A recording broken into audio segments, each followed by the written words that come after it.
Bonjour chers parents et bienvenue dans votre émission Super Parents au cœur de l'éducation. Nous sommes toujours là dans cette série où nous parlons du rejet.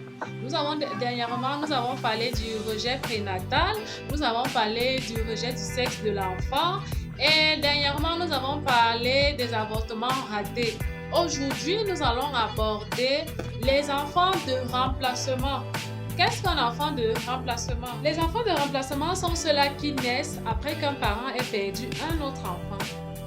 C'est-à-dire de manière consciente, on prend la décision de remplacer celui-là qui est décédé, c'est-à-dire de manière intentionnelle.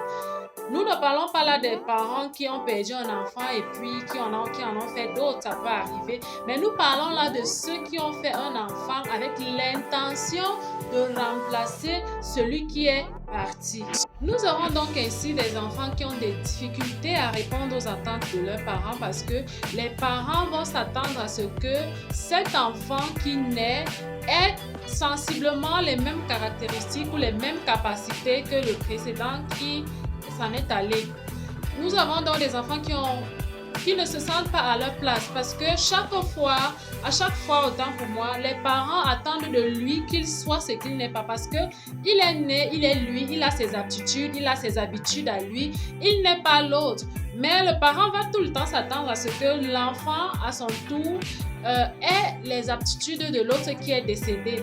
Et en même temps, nous aurons donc maintenant des enfants qui font le contraire de ce qu'on leur demande de faire. Tout simplement pourquoi? Parce qu'ils veulent s'affirmer. Ils veulent comprendre à leurs parents que voilà, je suis moi. Ils veulent faire comprendre à leurs parents que moi, je ne peux pas faire ci ou ça. Je suis moi. Voilà. Nous aurons également des enfants qui recherchent tout le temps leur place. Ils recherchent tout le temps leur place. Pourquoi? Parce que le parent le place à la place de celui qui est parti.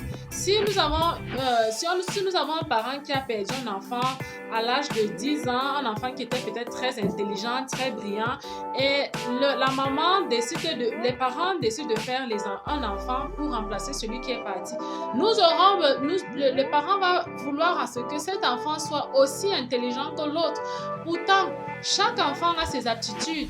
Celui qui est parti était peut-être un enfant qui avait une intelligence mathématico-logique développée. Tandis que celui qui naît, lui, peut-être, il a une intelligence kinesthésique.